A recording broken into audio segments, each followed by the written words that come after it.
like in like the late 1800s, early 1900s, and then documents that the Republic of Ireland.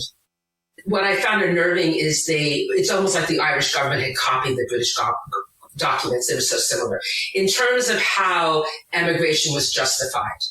You know, in my opinion, there's never sufficient justification for emigration, especially the levels that have occurred in Ireland.